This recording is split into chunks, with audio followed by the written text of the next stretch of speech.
Thank you all for coming by. This is has a potential, let's put it that way, to be a groundbreaking week for the Montgomery County Council. We have some really big votes coming up, and we are in the process of reordering the budget that's before us to really make it an education-first budget. And the prime example of that is a letter that we received on Friday from the president of the Board of Education. I'm not sure if you've seen that, but we do have some copies for you, which is a real demonstration of the unprecedented collaboration and cooperation the council I've been able to establish this year. It's really quite remarkable, and as you may know, the Montgomery County Council is about to vote on compensation issues for county employees, and we have been working with the Board of Education to achieve a similar result with their employees. We only approve their ultimate budget, though we're not involved in the details of their spending decisions. And so what we received and what you see in that letter that we received on Friday from the board is a really remarkable statement. There, Mr. Durso says, the third paragraph down, we appreciate that the council has expressed a willingness to fund their operating budget at $89 million above the minimum level of funding required by state law, and they are committed to use this additional funding to implement $36 to $37 million of strategic enhancements aimed to lower class sizes and choose the achievement gap. We recognize that funding of the enhancements will require the board to work with our unions to reduce previously negotiated agreements. This is unprecedented by the Board of Education. And what we're doing this afternoon, frankly, with respect to county compensation agreements is similarly unprecedented because we are rebalancing our priorities here. And it's really a notable week for us, and I hope you will follow this in a little bit more detail. We really are funding the right balance, we think, in this budget between resources and funding really the outstanding services and the priorities that our residents have expressed to us in terms of focusing on infrastructure, school infrastructure, class size, and responsiveness to our taxpayers generally. And so we will be voting a little bit later this week on the rest of the elements of the county budget. But ultimately, what we anticipate occurring with respect to the Board of Education's budget is a reduction in class size by 2 students in many schools, a lower student to staff ratios, increasing the number of para-educators, adding focus teachers to impacted school to supply target support in literacy and math, adding parent community coordinators, psychologists, and pupil personnel workers to provide support for our students, adding school counselors to impacted elementary schools, and really responding to the tremendous growth and needs that our 156,000 child system requires. We're also looking at a rate change to the recordation tax to generate what would be anticipated to be about $196 million over the county executive's proposed budget that will go primarily to fund school reconstruction, creating positive work and learning environments for our children. It will cover nearly all of the Board of Education's capital request, as well as covering a $23 million shortfall in state aid. This would bring the capital budget expenditures for MCPS to the highest funding level ever provided, $1.7 billion over 6 years. And we have a list of specific projects that would support with respect to schools all over the system. The bottom line is that we're going to make a significant difference in the school education funding program. I really want to thank all the leaders of our employee groups, of the unions, in being part of this conversation. It has not, this whole conversation with respect to the budget is very difficult for everyone. Every single player is outside of their comfort zone. We're asking taxpayers, we're asking county employees, we're asking new home buyers to make a change in their expectations to support Montgomery County priorities. And this is unprecedented.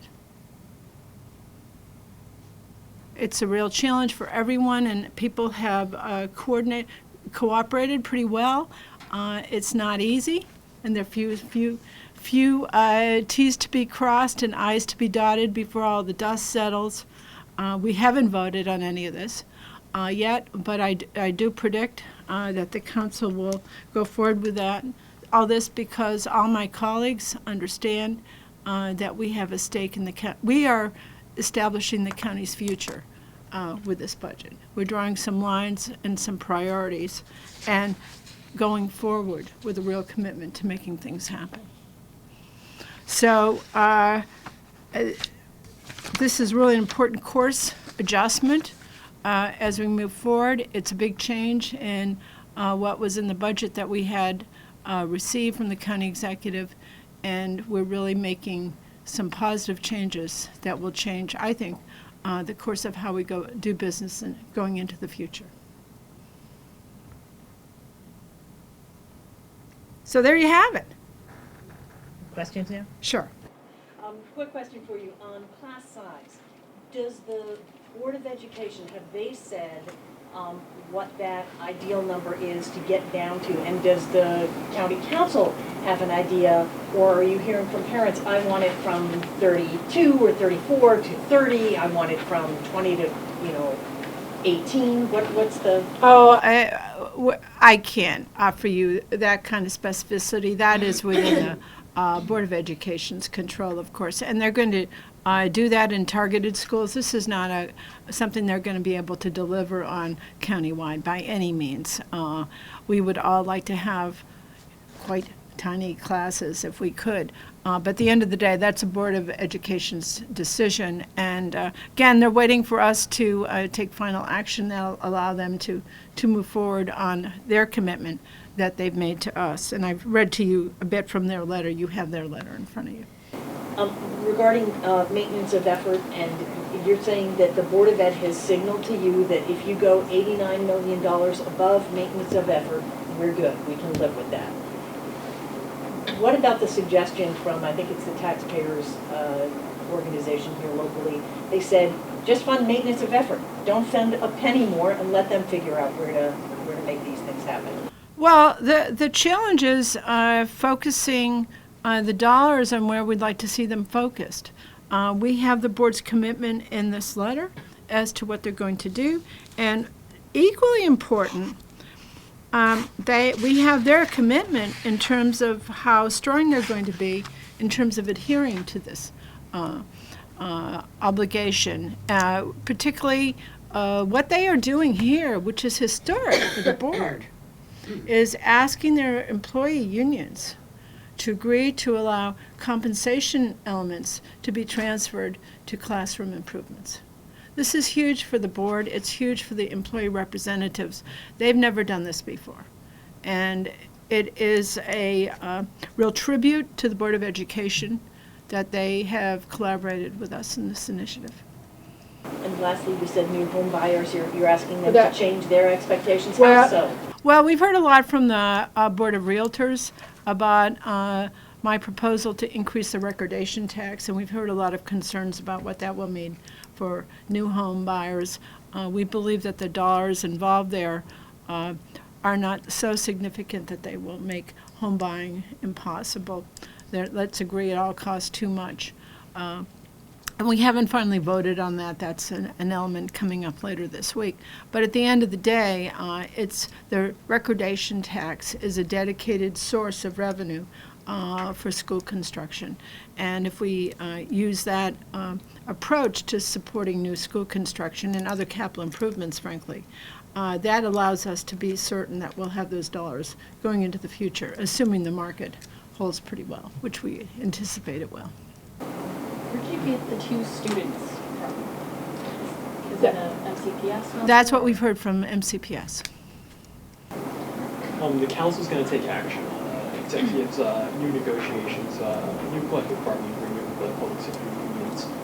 Delaying the step increase to 2017, doesn't that just delay the same issue that the council's talking about Right. another year? Right. So we're not going to approve them with that language in there. But you're not going to vote in favor of the new Well, we're going to support the union contracts, but we are not going to support the elements that include the step increase in the current fiscal year, in 2017. Okay.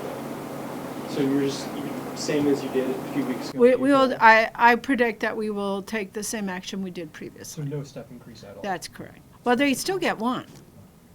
This is a second one. Second, yes, second Yes. step increase. County and school employees under this arrangement will generally all receive a 4.5% increase in compensation.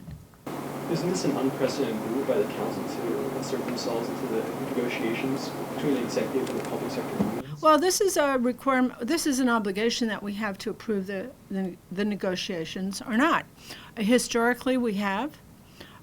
There was a time when the recession hit us very badly where everyone had to go back back to the table. If you will recall, we had furloughs and all kinds of deferrals of this and that and the other thing. But this is really quite different because it is a choice of how we're going to prioritize our expenditures. And we looked at what's happening in the community with respect to people on fixed incomes, what they're doing with the federal employees, what they're doing with state employees, and we've collectively come to the conclusion that 4.5% is still a very generous compensation increase given what's going on throughout the area. And again, that vote on those contracts will come when? This afternoon. So where does the county come from here if there's no agreement between the public sector unions and the county? Well, that's what we are funding. So I believe technically the contracts will have to reflect what the council is approving. The council makes the final decision. We make the final decision on this. And historically, you're right, we have not chosen to do this. But we were asked to approve a relatively significant property tax increase, exceed the charter limit, and in doing the math, we saw that it was largely going to employee compensation. And we did not determine that that was the best use of additional taxpayer burden. With the use for the additional funds for the operating budget, you mentioned, for example, pupil personnel workers and parent community coordinators. Was that list directly taken from CPS? Yes, Okay. we've received all that information directly from them. And those are the kinds of things that we've heard from all people associated with MCPS, be they teachers, be they principals, be they community members, be they PTA leaders. These have all been enunciated as clear priorities for spending. It just sounds like a significant increase in staff to keep all the positions together. They'll have to be increasing staff. This is, education does not come cheap. And associated with all of this, we are looking at a property tax increase. We are looking at the recordation tax increase. Those things are definitely on the table, and I predict that we will approve these in some form this week. Final votes will be next week, of course, but the straw votes and all of this will be this week. Okay, I have a question on a little bit of a different topic. So recently, Metro's general manager, Paul Wiedefeld, released his proposed plan for improving safety and maintenance in Metro. One of the projects is going to be later this year is single tracking at Rockville and Gaithersburg. Do you have any comments concerning a number of Rockville employees taking Metro to get there? Well, Mr. Wiedefeld's plan, which I now gather is being adjusted in light of what the federal government has told them, has significant implications for Montgomery County residents and employees of every ilk, whether they work in Rockville, whether they travel from Shady Grove downtown, Silver Spring, and Glenmont and downtown, and frankly, all the adjustments in tracking and in closures in the metro system will have a major impact on Montgomery County residents.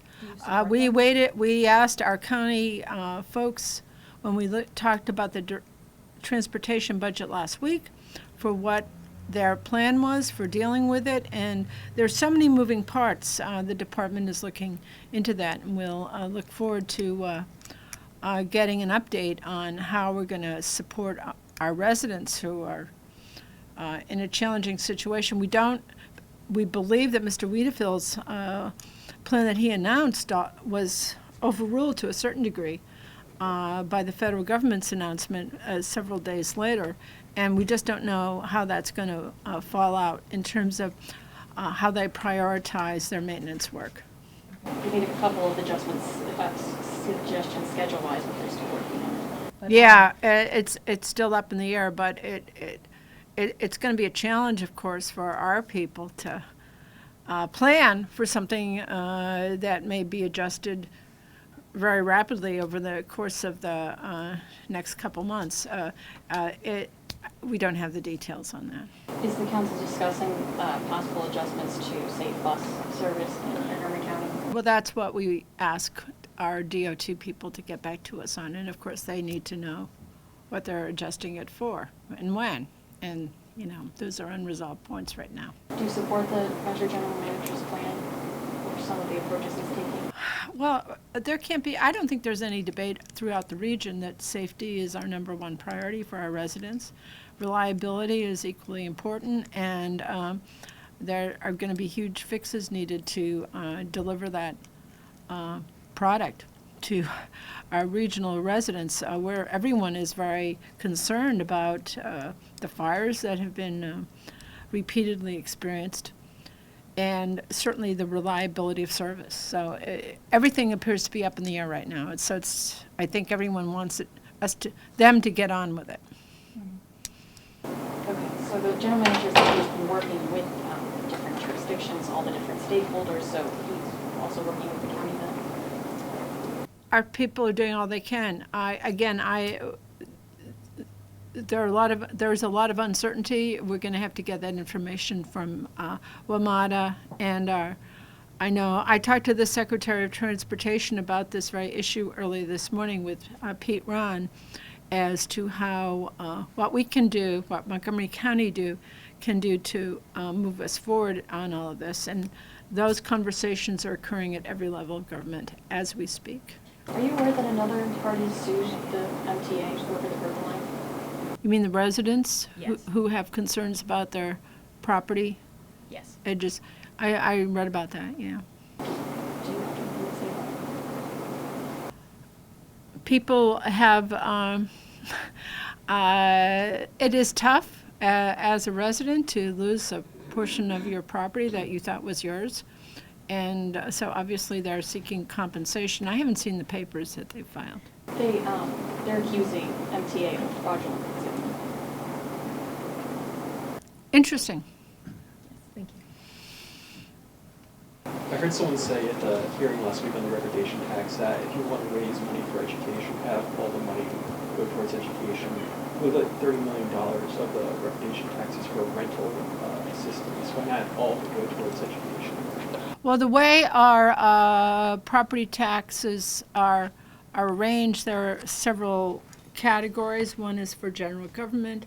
There's a category that is for school construction. And then there's another sort of premium level that applies for capital improvement projects. And affordable housing, I think those are equal priorities in terms of how we advance our budgetary expenditures and how we address the other range of people who are not necessarily benefited from school construction initiatives but need help with respect to housing, huge issue and priority for the Montgomery County Council, as well as general capital infrastructure needs for all of our residents. It's a very huge issue for how we keep up our infrastructure and how we move forward with all of that. So that's certainly part of the conversation. You could say it should all go for one thing or the other. And as I said the other day, a budget is really a moral document in many ways. We try to fund the priorities that we collectively have as a community. And there are a number of them, sometimes competing, and the question is how you can deliver the most at a reasonable cost to the largest number of people. Right, but the way this bill was framed was that it's going to fund MCPS, and people who are testifying in favor of it said, that their schools, they need more room, they're overcrowded, they're using closets for classrooms. Why not have more funding for the location of schools towards MCPS? Well, it's another approach that could be looked at. There's always a question as to how you best prioritize all these things. My proposal, I think, reflects a major commitment to MCPS. And at the same time, it adds, indeed, some additional resources for some very serious county priorities. There was a meeting last week regarding the Carver lot. I'm wondering what your position is on that. The bus depot in, parking of buses in Rockville. Well, this is clearly an issue that's very hard for all communities to have to deal with. Where are we going to put the buses? So we have, I've directed that the council will take this up again in June. So far, we have said to the Board of Education to make it happen. I think we're going to revisit that. The question, though, at the end of the day is where do we put all these buses? Any ideas on where, if a permanent solution will be, if you will support delaying the no further need until a permanent solution is put in place?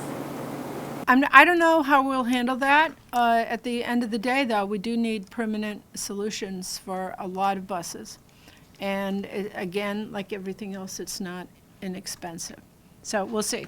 So the decision for locating the buses is with the Board of Education.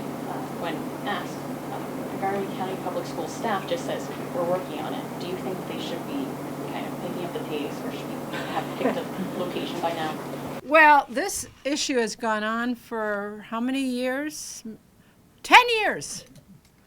A tribute to county residents who engage very actively in these conversations about how best we address these issues. When you say make it happen, though, what do you have a precise location in mind, or do you say just get it settled? I don't have a solution. I mean, many of us in our heads have ideas about it. We could do what other places do and have bus drivers take their buses home. We could have them park buses at the schools that they serve. We could double deck all the other school bus depots. Again, another not inexpensive one. Or we can locate them at some place where nobody will ever raise a question. Which is, of course, the elusive objective of all of this. There's always a reason not to do things. The question is, can we find an accommodating site? And it's not easy. So it looks like it'll go on a little bit longer than 10 years. That'll continue for another 10 years? What are you saying? I said longer than the current 10 years. So we're at 10 years so far. The question is how much longer? I don't know. You think maybe 12?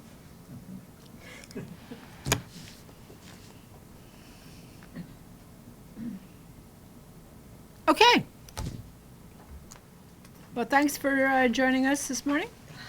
Thank you very much. An interesting week in front of us. And as I said, it's really groundbreaking and historic what we're doing this week.